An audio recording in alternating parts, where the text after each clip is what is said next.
Ahí está, listo, ya están ahí nuestra grabación. Vamos a empezar a compartir por aquí nuestras diapositivas. Un segundo, un segundo.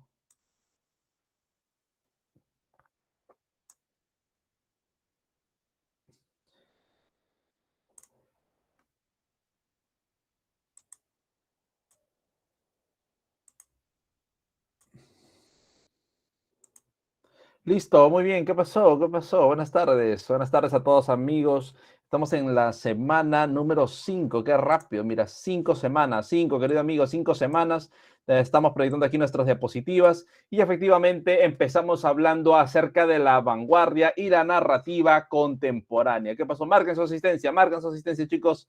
Vamos a ver entonces que hoy trabajamos el último tema de la literatura universal. Terminamos aquí. Ojo, señores, terminamos último tema. La siguiente semana ya empezamos con española. ¿Y qué sucede y qué cosa ocurre? Pues ahora la vamos a ver. Cuando nosotros hablamos del siglo XX, cuando hablamos de lo contemporáneo, necesariamente vamos a decir que el siglo XX, querido amigo, es el siglo más corto de todos. Vamos a empezar afirmando eso. El siglo XX será el siglo más corto de todos. ¿Por qué, profesor? ¿No tiene 100 años? Cronológicamente sí, pero culturalmente no. ¿Por qué? Porque cuando nosotros hablamos del siglo XX, pues se comienza bastante tarde. Comienza más o menos en 1914, es decir, con la Primera Guerra Mundial. En esta Primera Guerra Mundial, pues el hombre conoce el poder autodestructivo que tiene. Y es que en realidad, como muchos historiadores lo han denominado, este sería considerado, pues, o esta sería considerada la Gran Guerra. ¿No? Una guerra como nunca antes se había visto. Antes de 1914, pues el hombre todavía sigue pensando como en el siglo XIX, todavía se sigue desplazando a caballo, todavía su vida gira muy lenta, todavía existen pues esas ciudades todavía muy insulares. Sin embargo, 1914 revoluciona absolutamente todo. Profesor, ¿y cuándo termina el siglo XX? ¿El 31 de diciembre del 1999? No. Pudo haber acabado en cualquier otros eventos. Vamos a mencionar algunos, como por ejemplo la Segunda Guerra Mundial y las dos bombas atómicas, las bombas de Hiroshima y Nagasaki. Nos pone ya en el tercer milenio eso. O de repente el surgimiento de la cibernética en la década del 50 también nos pone en otra era, en una era digital. Aparece, por ejemplo, el rock, ¿no? ¿Dónde están esos rockeros ahí también? El rock también nos pone en un plano ya diferente. Los hippies, el movimiento hippie también nos ubica en otro momento de la historia ya nos ubica en otro momento. Tenemos por ahí de repente los viajes espaciales. Los viajes espaciales también revolucionan y cambian definitivamente. O incluso la clonación, por ejemplo. La clonación también presenta un momento diferente. ¿Sabes qué cosa ocurre? Pues cada uno de esos eventos en realidad ya nos ponen en un tercer milenio, ya nos ponen en otro, ya nos ponen en otra ubicación. Ya el hombre ya no está pensando en el siglo XX, el hombre está pensando en el tercer milenio, ya evolucionó. Y ese periodo, ojo, donde inicia todo, estamos hablando de la Primera Guerra Mundial, ¿no? Regresamos. Ese movimiento posterior, ese movimiento que surge inmediatamente a la Primera Guerra Mundial, esa etapa de la posguerra, se le llama vanguardia, querido amigo. Hablamos acerca de la vanguardia. ¿Qué es la vanguardia, señor? Mira, la vanguardia proviene de dos voces alemanas. Avant-garde. Sí, avant-garde. No a vagar, señor, no a vagar. Lo que hacías en el colegio, no, por favor. Ya es avant-garde, separado, por si acaso. Avant-garde. ¿Qué significa qué cosa? ¿Qué significa avant-garde? Significa siempre adelante, señor. Por eso, los que están a la vanguardia, ¿dónde están? ¿Dónde están los que son de la vanguardia? Adelante, ¿sí o no? Adelante, están siempre adelante. En cambio, los que están a la retaguardia, pues están al final, ¿sí o no? Están al final. ¿Tú qué eres? De la vanguardia, ¿sí o no? Tú eres lo máximo. Tú estás presto a innovar, tú estás presto a transformar, ¿sí o no? El aula 8, lo máximo, ¿sí o no? Ahí están, pues. Están a la vanguardia. Y esta vanguardia, pues efectivamente, querido amigo, se ajusta con dos acontecimientos muy importantes que cambiarán, pues, el sentido del mundo. Por ejemplo, la famosa crisis del 29, la famosa caída del Wall Street, el crack, la crisis del 29. Esta etapa de superproducción, ¿no? Y de una etapa muy frívola, porque recordemos que la Primera Guerra Mundial nos lleva a qué cosa? Nos lleva a un desastre terrible, ojo, nos lleva a un desastre totalmente terrible, la Primera Guerra Mundial, y seguido nada más aparece una gran epidemia, que es pues la famosa gripe española. Imagínate a estos integrantes de estos países afectados, primero por la guerra y luego por la pandemia, imagínate cuánto tiempo estuvieron encerrados, cuánto tiempo de incertidumbre, señor. ¿Y luego qué pasa? ¿Y luego qué ocurre? Los años 20 es una época donde las personas salen, pues, así terribles, salen pues a derrochar toda esa energía que tenían acumulado durante años. Por eso es que los años 20, y lo habrás escuchado por allí, en Estados Unidos, ¿qué cosa ocurre? Aparecen los famosos locos años 20. Una etapa quizá enmarcada por la frivolidad, por las apariencias. Y estas apariencias, este desenfreno, desemboca en la crisis del 29, pues, donde grandes empresarios se suicidaron. Ah, muy bien. Ahí está. ¿Ah? Muy bien. Otro momento importante, las guerras mundiales, querido amigo. Esas guerras mundiales, esa guerra del 14, esa guerra del 39, el nazismo sobre todo, nuevamente la Segunda Guerra Mundial con los mismos de antes, pero mucho más terribles, van a desembocar pues y crear una guerra tan poderosa y quizá más temible que la primera, motivo por el cual los historiadores ya las clasifican entre Primera Guerra Mundial y Segunda Guerra Mundial. Hay quienes por ahí dicen que estamos en la Tercera Guerra Mundial, más bien. Terrible, ¿no? Estamos en ese periodo, ¿no? Bueno, ¿no? Son visiones de algunos historiadores, bueno, análisis, perdón, de algunos historiadores. No, muy bien. Ahora, si pensamos en la vanguardia, señor, si pensamos en este tema, hablamos de distintos ismos, es decir, temas de vanguardia o escuelas de vanguardia. Estos ismos, querido amigo, por ejemplo, tenemos al futurismo. El futurismo se va a encargar de elogiar a la máquina.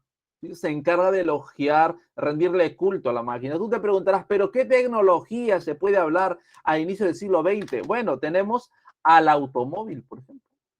Claro. ¿Te acuerdas lo que era una oda? ¿Qué tipo de poema era una oda, querido amigo? ¿Qué tipo de poema será una oda? ¿Hace referencia a qué, querido amigo? ¿Un poema de qué? De alabanza. Muy bien, alabanza. Y en este caso, Filippo Tommaso Marinetti, poeta italiano, escribe la famosa Oda al automóvil. Sí, al automóvil. Ya existían por si acaso. Bueno, unos automóviles que iban pues a unos 15 kilómetros por hora, ¿no? Tú te ponías a correr al costado de un automóvil y le ganabas, pues no iba mucho más rápido, ¿no? Ah, muy bien, cuidado, ah. Muy bien, entonces, ¿qué ocurre? Allí aparecen, pues, ¿no? El automóvil, el Zeppelin. ¿Conoces el Zeppelin, no? Esos que son parecidos al globo aerostático, pero de forma ovoide. ¿Ya? Ovoide. No se decía que este iba a ser el transporte del futuro. Sin embargo, estos Zeppelin o estos dirigibles en realidad llevaban varios gastos, ¿no? Lo que hacía que se puedan transportar. Y en la parte de abajo aparecía una cabina donde estaban los pasajeros. Lamentablemente, algún desperfecto, algún mínimo desperfecto y con tanto gas que había en la parte superior, pues provocaban los distintos accidentes. Hay muchas fotografías que puedes revisar en internet, los accidentes de los Zeppelin, señor. No eran o no constituyeron un transporte seguro. Y más bien el aeroplano empezó a modificarse y el aeroplano se convirtió en el medio, ¿no? Por ejemplo, se convirtió pues en ese avión como lo conocemos hoy en día, ¿no? Ese avión comercial. Interesante, por ahí va esta idea. Aparece pues en los transatlánticos, ¿no? Es decir, el Titanic, por ejemplo, es de esa época. Tenemos también pues el telégrafo, ¿no? El submarino, ¿no? Ajá, ahí está, pues hay tecnología en la época. Es como si tú el día de hoy pues le hicieras una oda a tu laptop, una a tu tablet, a tu iPad, a tu smartphone, a tu smart TV, ¿no? Hay tantas cosas, señor. Por otro lado, tenemos al cubismo. El cubismo es una corriente artística que se encuentra a veces en la pintura, marcada por líneas convexas, por figuras geométricas, las cuales representarán una forma lúdica, al menos en la literatura. Porque en la literatura, si bien es cierto que no puedes hablar de figuras o de líneas o de trazos, pero sí los poemas pueden ir adquiriendo una forma de algo. ¿De qué? ¿De qué adquieren forma? Del poema que se está haciendo referencia, del tema al que se está haciendo referencia. Por ejemplo, si por ahí el poema pues nos habla acerca de un ave, el poema va teniendo forma de aves. Si el poema nos habla de un sol, pues va teniendo forma de sol. Y así sucesivamente. Va teniendo forma de aquello de lo que se habla, Señor. ¿Y qué pasa? ¿Y qué cosa ocurre? ¿Cómo se le llaman esos tipos de poemas que van teniendo la forma de algo, de la forma de lo que se trata? ¿Cómo se llaman ese tipo de poemas? ¿Te acuerdas? ¿Cómo se llama? A ver,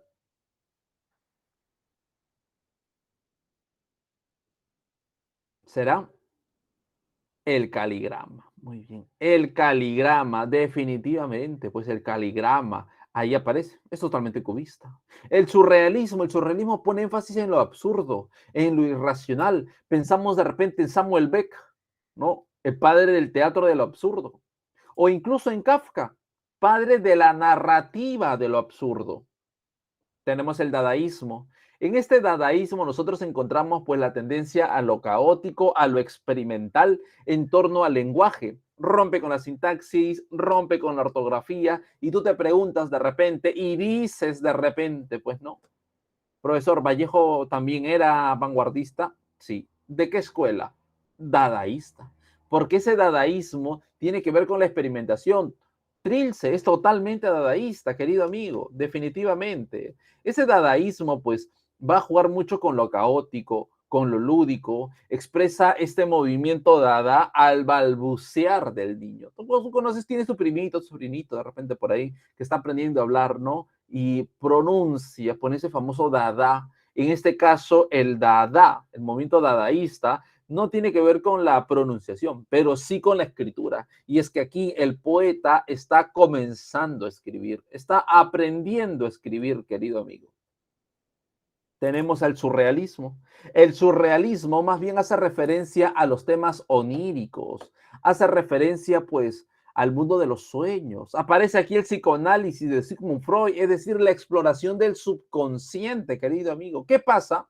¿Qué pasa cuando de repente exploramos ese subconsciente? ¿Cómo te curaba Freud? Freud pues simplemente cogía ahí de repente, cogía su péndulo, te hacía hipnotizar, te hipnotizaba y entrabas en trance, ¿no? Quedabas en trance. Profesor, ¿qué? Y actuaba como una gallina, me comía una cebolla pensando que era una manzana. No, señor, ese tipo de trance no, sino más bien que en realidad, pues, cuando está dormido, está en trance esa persona, el psicoanalista Freud, pues, conversa con esa persona y trata de explorar el subconsciente y de esa manera explicaba el por qué eres así, ¿no? Explicaba el porqué de tu conducta. Por ejemplo, por ejemplo, eh, ¿tú has visto la película Efecto Mariposa con Aston Kutcher? ¿Sí? ¿Por ahí la ha visto? Sí, nos dice por aquí. Muy bien, Fernando. Esa película derrocha psicoanálisis. Ya, te vas a resbalar con el psicoanálisis que está por ahí. ¿Ya? Muy bien. Si no la has visto, tienes que verla, Sebastián. Ajá, muy bien. Entonces vamos a encontrar aquí que esta exploración del psicoanálisis explica mucho. Ojo, lo van a representar, por ejemplo, pintores como el caso de Dalí, ¿no? Vemos una pintura de ahí también, pero lo vamos a ver en varios poetas también. Este surrealismo es totalmente impresionante. Hay quien dice por ahí, un pequeño paréntesis, hay quien dice que en realidad esas personas que hablan dormidas, digamos, está dormido, ¿no? Y por ahí habla, pues no emite una palabra. De repente tú también, pues, ¿no? Y que en realidad, pues, si tú le hablas, esa persona puede contestarte, ¿no? Porque es como si estuviera hipnotizada, es como si estuviera en trance, el subconsciente se libera. Ten cuidado, ten cuidado, no estés jugando. ¿Ah?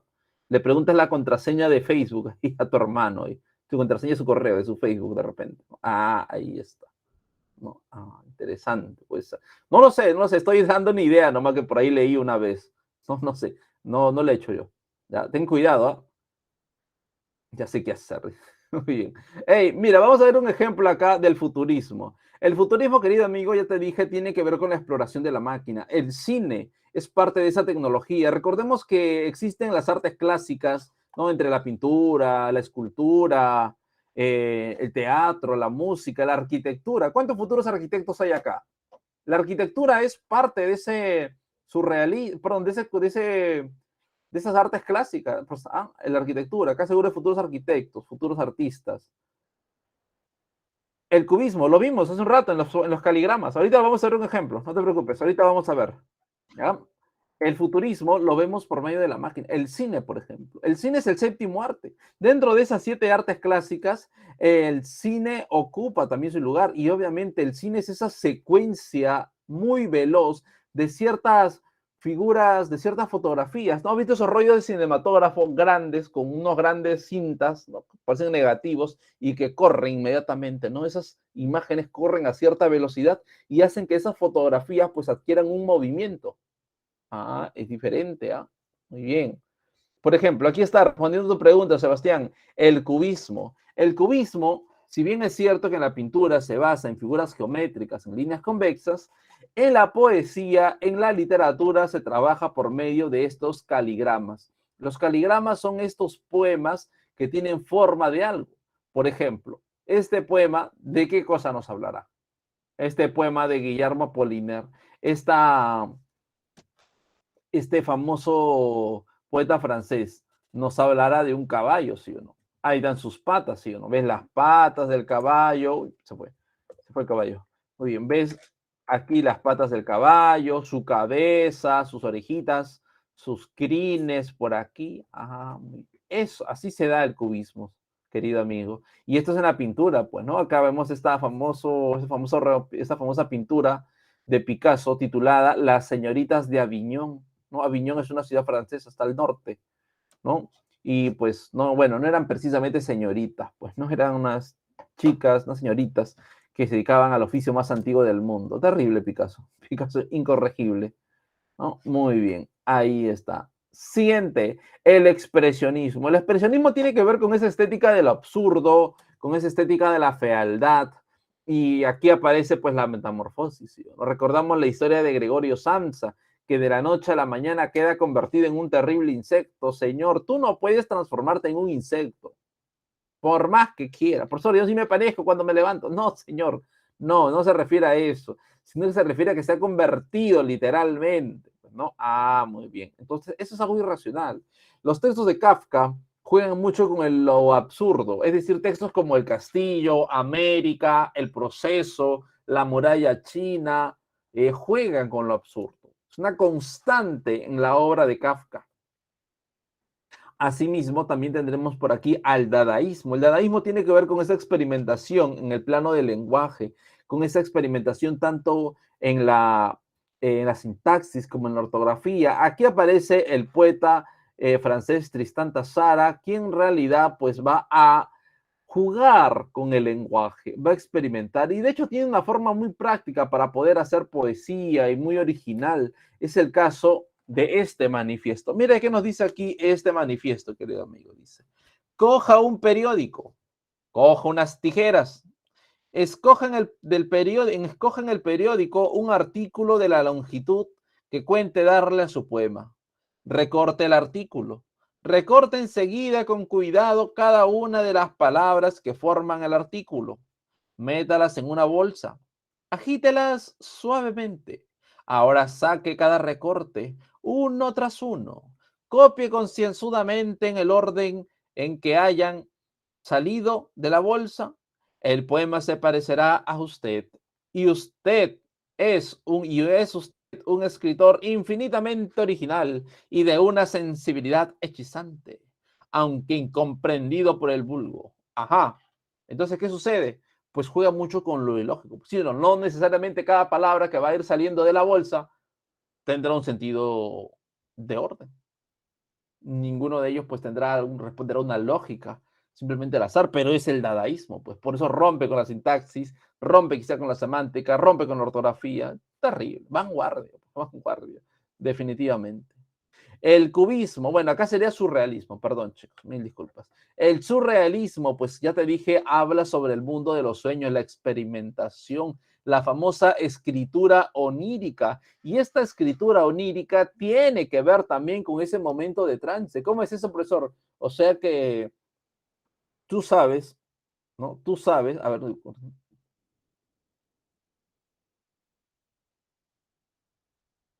la incomprensión, a veces, bueno, hay dos cosas, antes de pasar al surrealismo, a la escritura onírica.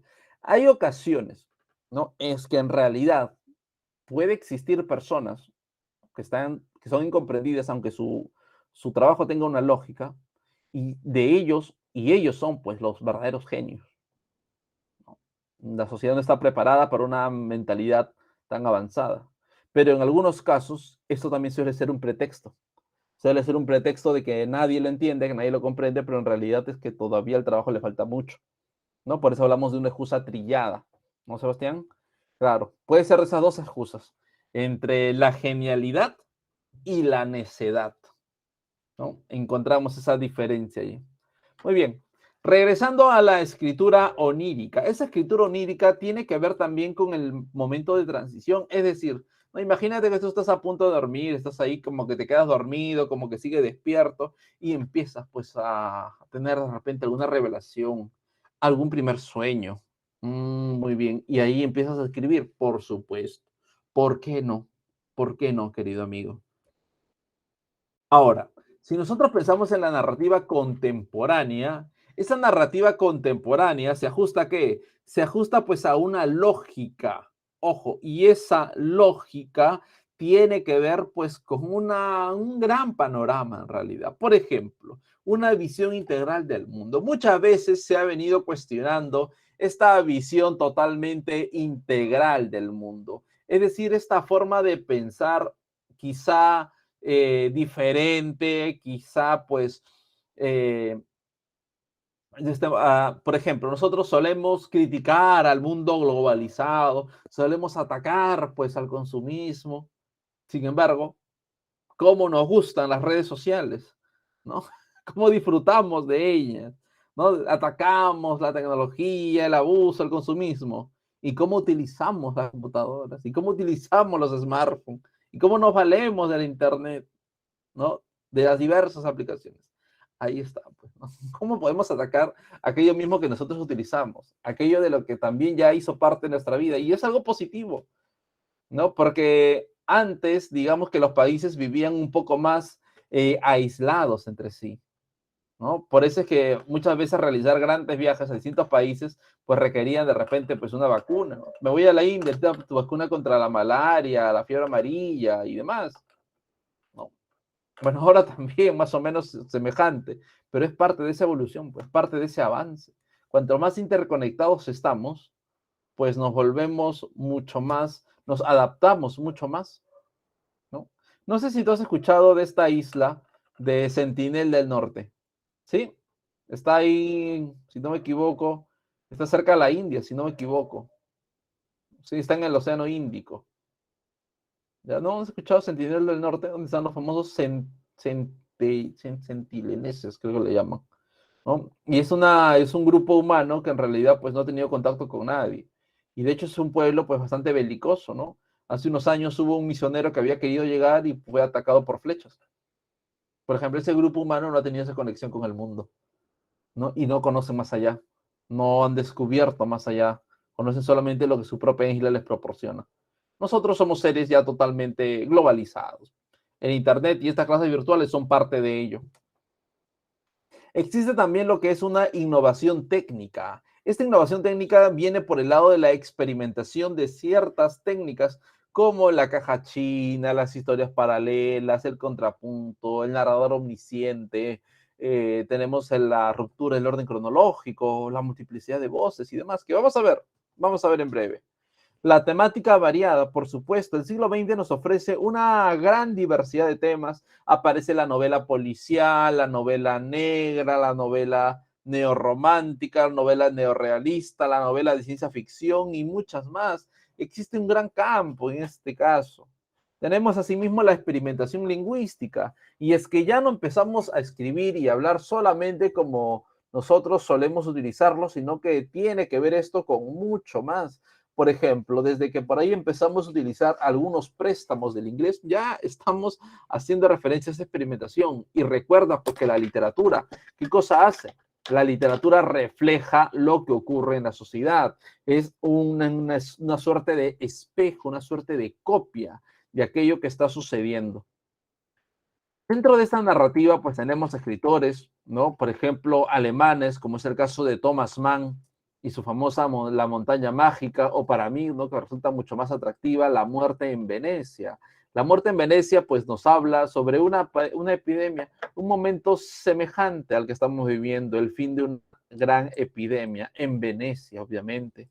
Una de las características de Thomas Mann es que él siempre coloca a grandes protagonistas, a grandes personajes en situaciones muy adversas. Es decir, que sus personajes son sumamente complejos en realidad. Tenemos a Hermann Hesse con El lobo estepario también, donde hablamos acerca pues de este sentido totalmente cuestionador sobre la existencia humana, ¿no? Un personaje totalmente ensimismado, totalmente solitario. Tenemos a la metamorfosis de Franz Kafka, que si bien es cierto, Kafka nació en Checoslovaquia, en aquel entonces Checoslovaquia se encontraba bajo el poder alemán. Por consiguiente, él escribió en alemán y su obra se circunscribe dentro de la literatura alemana. En Francia tenemos Al extranjero de Albert Camus, en el que también nuevamente aparece el tema de una epidemia, y en este caso, pues este hombre será extranjero en su propia patria. ¿Cómo es eso? Es que regresa, ¿no? Pues regresa porque su madre acaba de fallecer, y de hecho, este será acusado de la muerte de su madre. Pero ¿cómo? Si acaba de llegar. Bueno, es que en realidad se le acusa de que al día siguiente del funeral él se va de viaje, él se va de paseo, ¿no? Y entonces, pues vemos aquí cómo las personas pueden llegar a ser extranjeras en su propia patria. Tenemos también, por ejemplo, a Marcel Proust, ¿no? Con su gran obra muy extensa, ¿no? En busca del tiempo perdido, que se divide, pues, en varias novelas, en un conjunto de varias novelas. Tenemos a Jean-Paul Sartre con La náusea. Este Jean-Paul Sartre, pues en realidad pertenece a esa pequeñísima lista de escritores que han rechazado el Nobel, junto con Jorge Luis Borges o Boris Pasternak, ¿no? Autor del Doctor Zhivago. Y por último, en Irlanda tenemos a James Joyce con su famoso Ulises. Este Ulises de Joyce en realidad representa algo muy importante. Vamos a hacer una comparación aquí, ¿sí? Por ejemplo, tenemos al Ulises, al personaje de esta famosa epopeya griega, ¿no? El que sale de Ítaca y se va a pelear a Troya. Y en este caso, pues, Joyce nos presenta no a un Ulises, pero sí nos presenta a un Leopoldo Bloom. Leopoldo Bloom es prácticamente un personaje semejante al de Ulises. Ulises se va a la guerra, Leopoldo Bloom se va al trabajo. De los 20 años que Ulises pasa afuera, ¿cuántos años está exactamente en la guerra? ¿Cuánto tiempo está en la guerra? De los 20 años, ¿cuánto está ahí? Estará 10 años, ¿sí o no? La mitad, 10 años. Y o sea que la mitad del día para Leopoldo Bloom también será el trabajo. Trabajará mediodía allí. Luego de la guerra, Ulises sale, pasa por algunas aventuras y bebe la flor de loto. ¿Qué propiedad tiene la flor de loto, querido amigo? ¿Qué pasa con aquellos hombres que beben la flor de loto? Se olvidan, se olvidan de su patria. En el caso de Leopoldo Bloom, no bebe una flor de loto, pero sí una flor de loto embotellada. Bebe una flor de loto en botella, querido amigo. Y esta flor de loto en botella también le olvida que tiene que regresar a su casa. No se olvida. Más adelante, pues, Ulises se queda con Circe. 7 años con Circe, se queda con Calipso ahí, entretenido. Bueno, Leopoldo Bloom se queda con otras Circes, se queda con otras Calipsos, también entretenido por ahí. No se olvida que tiene que ir a su casa hasta que un momento, pues se acuerda y regresa. Ulises regresa a Ítaca. Leopoldo Bloom vuelve a su casa. En el caso de Ulises le espera a su esposa Penélope y su hijo Telémaco. En el caso de Leopoldo Bloom le espera Molly Bloom, su esposa y también su hijo. ¿Te das cuenta? ¿Qué sucede? ¿Qué sucede? ¿Qué cosa ocurre aquí?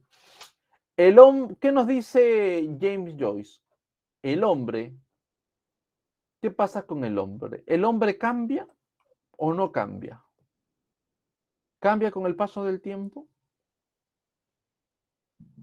En esa diferencia, en esa comparación entre Ulises y Leopoldo Bloom, no, pues, no cambia. ¿Qué es lo único que cambia entonces? ¿Qué es lo único que cambia? Lo que nos dice Joyce. Joyce nos dice que el hombre no cambia, que lo único que cambia con el tiempo es la tecnología, nada más. El hombre sigue siendo el mismo. Ahí está, señor. Profesor, la Odisea tiene 24 capítulos. Esta novela de James Joyce también tendrá 24 capítulos. No, señor, no tiene 24 capítulos. Pero, ¿te acuerdas que tenía 24? ¿No? Ya lo dijiste. En el caso de James Joyce, todo lo que hemos hablado, el resumen que hemos hecho, es de un día, lo que equivale a 24 horas. Profesor, ¿sabes que se narran hora a hora? No, en realidad se narra solamente 18 horas, que son las 18 horas que él está despierto y haciendo alguna actividad. Profesor, ¿y las otras 6 horas? Está durmiendo, pues está durmiendo. Es un ser humano, pues tiene que dormir, ¿no? Está durmiendo las 6 horas. 18 que pasa pues trabajando o haciendo distintas cosas, ahí están las 24 horas. Es decir, que la novela te narra un día completo, pues. Un día completo en la vida de Leopoldo Bloom, el Ulises moderno, el Ulises del siglo XX. Es el mismo. Muy bien, vamos a revisar por aquí algunas características, como por ejemplo, algunas técnicas narrativas del siglo XX, como es el caso del monólogo interior. El monólogo interior, pues, en realidad representa un libre fluir de la conciencia. Tú de repente, pues, cuando has estado en el metropolitano, has estado en la combi, te has puesto a pensar, ¿no? ¿Por qué me pasan esas cosas? ¿Yo por qué tengo que pagar por eso? ¿Por qué me sucede a mí? O de repente cuando has estado, pues ahí estás echado en tu cama y te has puesto a reflexionar, a pensar, me estoy volviendo loco, creo. No, señor. La buena noticia es que no estás loco, pero eso en realidad se le llama monólogo interior. Profesor, así como el de Hamlet, no. El de Hamlet es un monólogo en escena, un monólogo que es expuesto. En cambio, en la narrativa solamente presenta un libre fluir de la conciencia. ¿Sí? Muy bien. Ahora, la multiplicidad de voces tiene que ver con más de un narrador. Aquí ya no encontramos pues a un narrador solo, a alguien que nos cuenta la historia, sino encontramos a múltiples narradores. Por consiguiente, habrá una gran cantidad de perspectivas sobre un mismo evento. La ruptura cronológica. Esta ruptura cronológica es lo que comúnmente tú conoces como flashback. Es decir, aquella historia que va saltando, ¿no? Que va al principio, regresa, vuelve a empezar y demás. Esta es una técnica tomada del cine, ¿ah? El cine lo hizo primero y luego la literatura lo adopta, señor. Tenemos también a las historias paralelas, es decir, dos personas que tienen su vida, tienen en cuenta una historia paralela, ¿no? En algún momento se han de encontrar, pueden avanzar juntos hasta el final, pero como pueden encontrarse y luego separarse para siempre, ¿no? Así se van, pues, ¿no? Así como ella, más o menos. Tú ya me entiendes, ¿no? Tú ya me entiendes, ya se separa y cada quien hace su camino por su lado. Pasa, señor, pasa, señor. Muy bien, luego tenemos el narrador parcial, señor. Tenemos al narrador parcial. Este narrador parcial, pues en realidad es el narrador omnisciente. Este narrador omnisciente, querido amigo, pues hace referencia, ojo, el narrador parcial, vemos ese narrador que conoce absolutamente todo. Ya lo vimos la semana pasada en el siglo XIX. Ese narrador, pues, que conoce absolutamente todo. Ya conoce cómo piensa cada uno de sus personajes. Bueno, señor, sin más, vamos a empezar a narrar a nuestro primer narrador. Vamos a empezar a hablar acerca de nuestro primer narrador de esta tarde. Hablamos de Franz Kafka. Kafka nació en la ciudad de Praga, señor, en la actual República Checa. En aquel entonces era Checoslovaquia. Hoy el país se ha dividido en República Checa y República de Eslovaquia. Ahora, ¿qué sucede? Este Franz Kafka fue de ascendencia judía. Profesor, se dice descendencia. No, señor. Descendencia es lo que viene después de ti, tus hijos, tus nietos, tus bisnietos. Ascendencia cuando es hacia arriba, tus padres, tus abuelos, tus bisabuelos. Ascendencia judía. ¿Qué sucede? Un judío en territorio alemán a inicios del siglo XX, yo creo que es de temer, ¿no? Ahí, ¿sí o no? ¿Por qué? ¿Qué sucede? ¿A quién tienes atrás? Aquí, pisándote los talones, soplándote el oído. ¿Quién está? Los nazis, pues no, ten cuidado, señor. ¿Qué sucede? Digamos que Franz Kafka tuvo la, entre comillas, suerte de morir antes. ¿Por qué entre comillas? Porque imagínate qué hubiera pasado si Kafka hubiera vivido algunos años más. ¿Qué hubiera pasado con ese judío en territorio alemán? Campos de concentración, ¿sí o no? Campos de concentración, así como lo que le ocurrió a sus tres hermanas, Otilia, Valeria y Elizabeth, las cuales murieron en el campo de exterminio de Auschwitz, ¿no?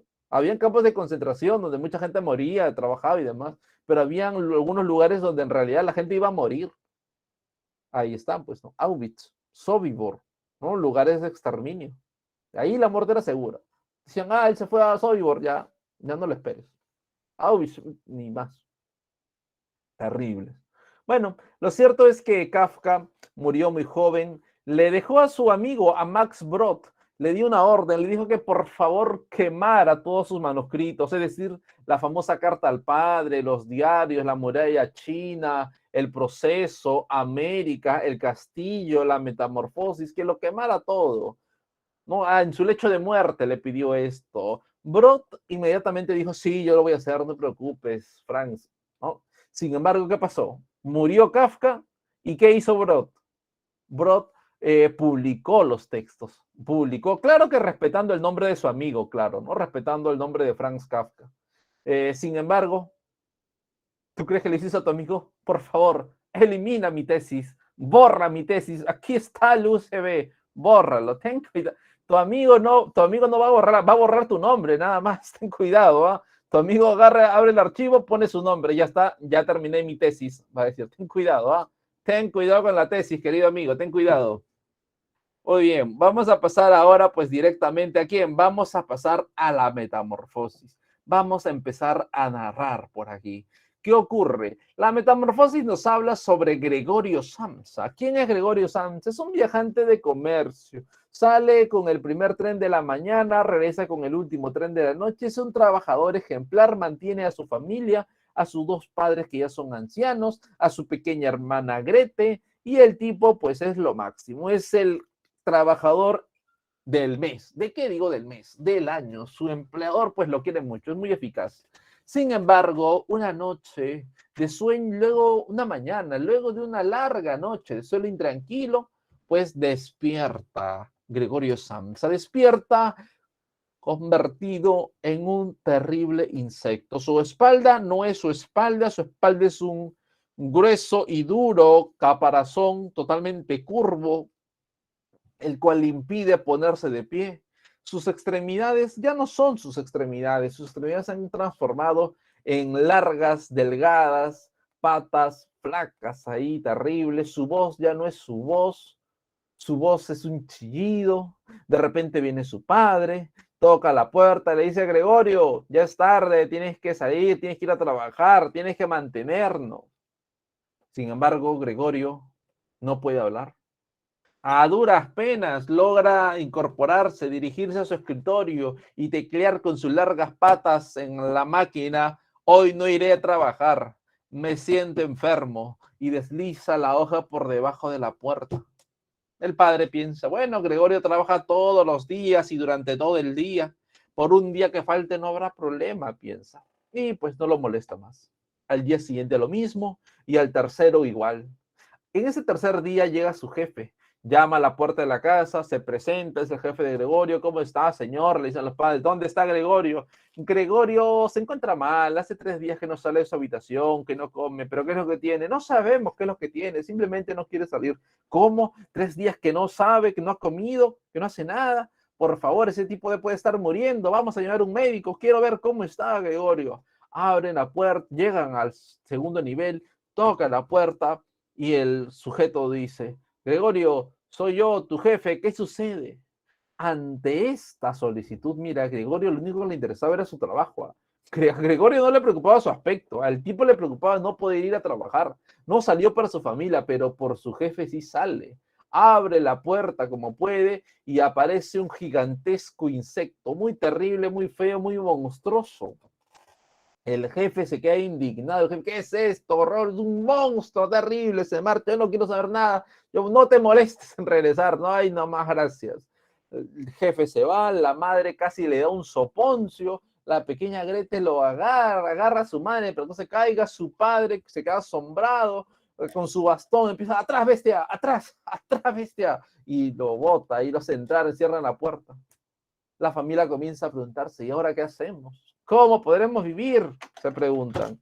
Y de repente, pues, ¿no? Habría que alimentarlo también. Los primeros días su hermana Grete le va llevando su comida todas las tardes, pero al cabo de un tiempo Gregorio ya no quiere esa comida, ¿no? Ya ni siquiera la toca, la huele, no, y nomás no quiere. ¿Qué sucede? Se pregunta la familia. Por ahí dice, de repente necesita comer lo que comen los insectos y le empiezan a llevar en un balde pues las sobras, frutas podridas, verduras descompuestas, ¿no? Y Grete también como que empieza a sentir cierto asco, pues, ¿no? Y ya no quiere ir. La única persona que lo quería, pues que aparentemente lo quería, y más bien la empleada es que empieza a llevarle. Pero la empleada, pues, no le causa mucho asombro. Más, la empleada quiere ser su amigo. Dice, bicho, bicho, ¿dónde estás, bicho? Gregorio salía por ahí debajo de la cama, está pegado en el techo a veces. Por cualquier lugar aparecía Gregorio. Hasta que un día los padres dicen, oye, ¿qué tal si alquilamos una habitación? Una de esas habitaciones que están en el primer nivel. Ah, muy bien, dicen, podemos alquilar. Y se la alquilan a dos ingenieros que por el tiempo estaban realizando pues algunos trabajos del ferrocarril de la ciudad. Se le alquilan a los ingenieros están muy bien, están tomando la merienda y la pequeña Grete al otro lado empieza a tocar su violín. Recuerda que hace mucho tiempo su hermano le prometió inscribirla en el conservatorio de la ciudad. Sin embargo, ahora que ya no trabaja, pues esto será imposible.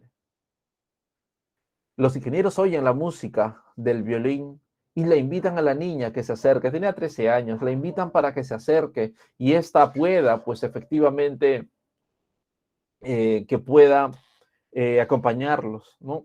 La niña accede, empieza a tocar, su hermano, el Gregorio Samsa, pues escucha la música, sale un poquito, hace tiempo no ve a tocar a su hermana, nadie lo nota, se acerca un poco más, sigue ahí estando sin que nadie lo vea y se acerca finalmente un poco más. Es allí cuando los ingenieros lo descubren y dicen, ¿qué es esto? Terrible, un monstruo, hemos estado viviendo con un monstruo, qué indignidad, qué terrible, dicen.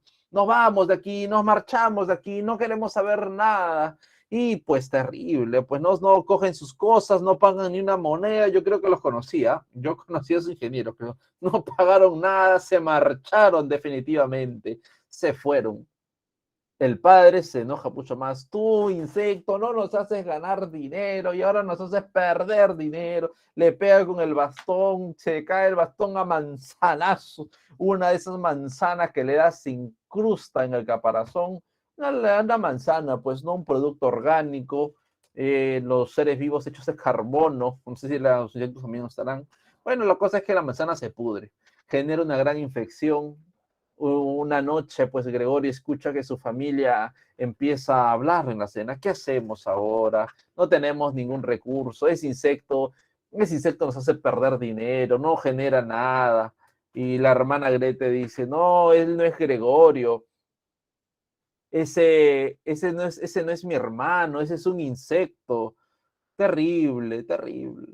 No era porque lo tenían recluido al insecto, sino más bien porque se espantaron, pues no un horror, es como si tú te fueras a hospedar, no sé, pues a cualquier lugar y te dan cuenta que tienes, no sé, pues a un monstruo ahí encerrado en la habitación del costado, ¿no? Por una cuestión de asco, miedo o lo que sea, pues se van ofuscados, no porque lo tengan encerrado, sino por la indignación de estar allí. La familia comienza a preguntarse, ¿no? ¿Qué hacemos? De ahí la hermana dice, pero sería mejor que estuviese muerto. Muerto nos ayudaría mucho más, Gregorio. Gregorio está escuchando todo eso. se siente mal, se siente terrible, se siente fatal. Gregorio tiene toda esa noche un deseo, el deseo de querer morir. Pasan un par de días y de repente la sirvienta dice, señora, hace tiempo que no escucho, hace un par de días que no escucho ningún ruido en la habitación del segundo nivel. Así no hay nada. Vamos a ver qué sucede. Suben al segundo nivel y abren la puerta y encuentran a Gregorio con sus patitas para arriba, su panza para arriba. Le habían echado sapolio mientras dormía. Mentira, ¿cómo le van a echar sapolio? Pues terrible esa familia. Ha dormido, ya está, un matatodo. Murió Gregorio. La familia, lejos de sentir pues lejos de sentir tristeza o pena, lo que sienten más bien es una gran satisfacción. Sí, se sienten felices. E incluso creen que es mejor dar un paseo. Se van un día de campo y en ese día de campo notan que la pequeña Grete también ha tenido una metamorfosis. Una metamorfosis. ¿En qué se transformó? Se ha transformado en una bella señorita. Una señorita que ya está en edad casamentera. Es decir, que le pueden conseguir un buen pretendiente, un solvente pretendiente que pueda aliviar todas sus deudas. Fin, ahí acaba, querido amigo. ¿Cuál es el tema? ¿Qué sucede? La deshumanización del hombre.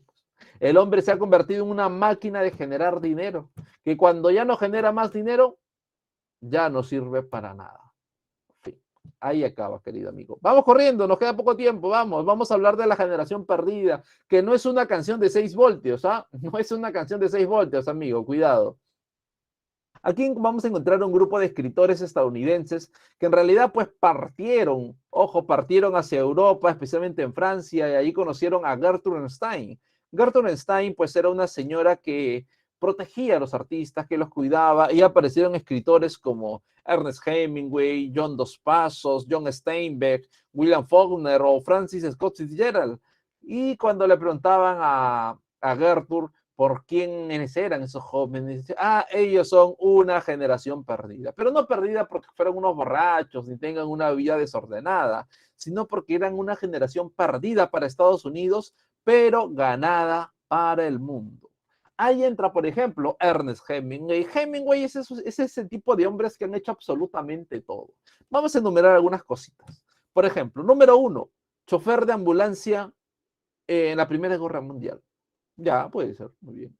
2, reportero de guerra en la Segunda Guerra, reportero de guerra en la Guerra Civil Española. 3, fue cazador de leones en África. Eso es terrible. 4, boxeador amateur. Mira, así como lo ves, un boxeador amateur, nada que con reglas, no es ese boxeo totalmente rudo, boxeador amateur, sin reglas, sin nada. ¿Ya? Muy bien. ¿Qué más?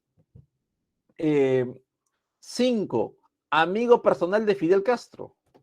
6, venía de vacaciones a Perú, señor. Sí, venía de vacaciones a Perú. Exactamente a Cabo Blanco, ahí en Tumbes. Ahí tiene su monumento. Hay testimonio de personas vivas todavía. Venía de vacaciones a Perú, venía de pesca, ¿no? Algunos afirman que esta novela, El viejo y el mar, fue inspirada en Perú, pero ambientada en Cuba, más comercial. Además estaba su amigo Fidel Castro. Pero lo cierto es que venía a Perú. Tiene varias fotos acá en Perú. 7, señor. Se suicidó con su propia escopeta de caza. Agarró su escopeta, ¡pah! Él mismo, ya está. Acabó con su vida, él solito. Profesor, como Kurt Cobain. No, más bien Kurt Cobain lo hizo como Hemingway, porque Hemingway se suicidó antes. Me olvidaba, premio Nobel, mira, 8, premio Nobel de literatura. O sea, terrible, ¿no? Terrible, el tipo lo hizo todo. Pues. Vamos a hablar, pues, de algunas de sus novelas, como es el caso de Fiesta. Ojo, Fiesta representa pues su vida parisina, esa vida de la bohemia, de la vanguardia. Adiós a las armas, que representa los últimos días de la Primera Guerra Mundial. ¿Por quién doblan las campanas? La Guerra Civil Española. ¿Por quién doblan? El doblar de las campanas simboliza la muerte. ¿Por quién doblan? ¿Por los republicanos o por los franquistas? Españoles. La pregunta es ¿por quién? ¿No? Tenemos también, por ejemplo, en las nieves del Kilimanjaro, ¿no? Que es ahí esas montañas en el África, ¿no? Su época de cazador. Y por último, El viejo y el mar. El viejo y el mar obviamente nos hablan pues acerca del viejo Santiago, que vamos a hablar ahora. El viejo Santiago, vamos a hablar del viejo del mar así rápido, flash. ¿Qué ocurre?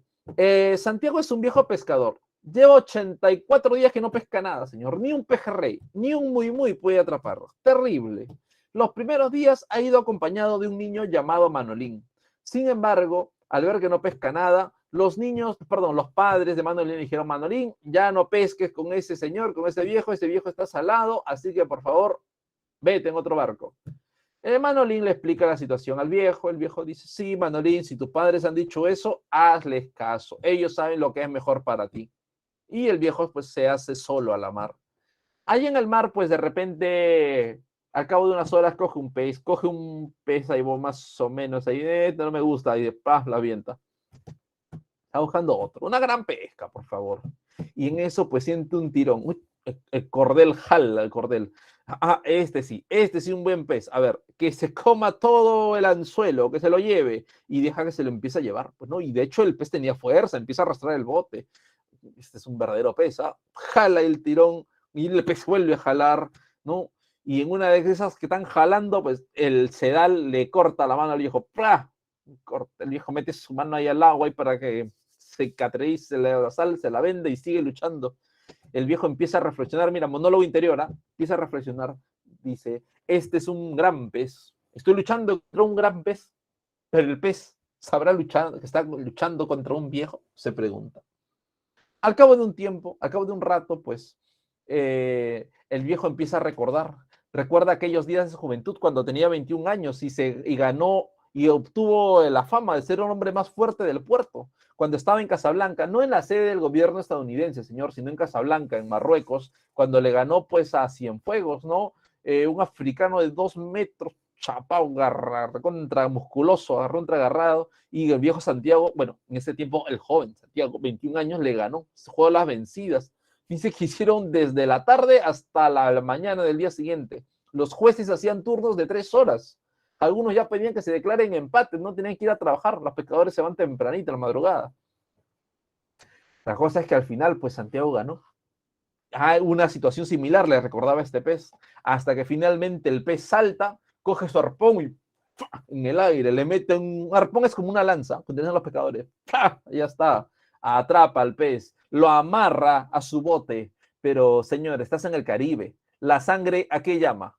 La sangre llama tiburones, ¿sí o no? Empiezan a llegar los tiburones, el viejo Santiago agarra su arpón y empieza a tratar de ahuyentar los tiburones, por ahí le da uno, sale más sangre, llama a más tiburones, viene otro, le mete una mordida al pez, empieza a pelearse con los tiburones, rompen su arpón, como es de madera, rompe su arpón, el viejo agarra un remo, agarra un cuchillo, lo amarra muy bien, se fabrica un nuevo arpón y sigue peleándose con los tiburones, vuelven a romper su improvisado arpón. El viejo, tú sabes que los botes tienen una puertita, ¿no? En las puntas, ahí tienen unos cajoncitos, abre unos cajones, saca una cadena y a cadenazo limpio, señor, ¡pah! ¡Pah!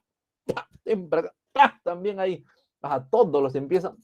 Al final los tiburones se terminan comiendo el pez, señor. Le dejan la cabeza y el espinazo para que sean un chilcano nada más. El viejo llega derrotado, deja su bote ahí en la playa y se va a su cuarto. Al día siguiente todos se quedan sorprendidos de quién es ese bote, de quién es. Se acercan y reconocen que es el del viejo Santiago, todos asombrados, nunca habían visto un pez tan grande. El niño Manolín, que estaba entre los curiosos, ve el bote y se va corriendo. Viejo, venciste tu mala racha, le dice. Santiago le dice: no, Manolín, los tiburones me vencieron, los tiburones me ganaron, se han comido. No, viejo, no digas nada de eso, en el muelle todos te quieren felicitar, todos te admiran, ya están poniendo el agua a hervir para el chilcano para todos los pescadores, para todo el puerto, le dice. Al final, pues el niño se queda con Santiago, haciendo planes para ir a pescar al día siguiente. Fin. Allí termina, querido amigo. ¿Qué sucede? ¿Qué nos demuestra esto con esto Hemingway? Que la vida, ¿cómo es? La vida es una lucha constante, señor. Una característica esencial de Hemingway es que Hemingway, pues, escribe siempre con frases cortas, con oraciones precisas, lo cual se conoce como estilo periodístico, querido amigo. Y recuerda que él fue periodista durante mucho tiempo. Señor, te acabo de enviar las claves de la semana pasada y te estoy enviando en este momento el quizzes de hoy miércoles, ¿sí? Para que puedas resolverlo, para que puedas seguir trabajando. Ahí está, señor. Ya lo acabo de enviar. Bueno, Conmigo será hasta la siguiente semana, señores. Nos vemos. Chao, que les vaya muy bien. Bonito miércoles para todos. Chao, chicos. Gracias, Gracias. profesor. Listo, gracias. Nos vemos.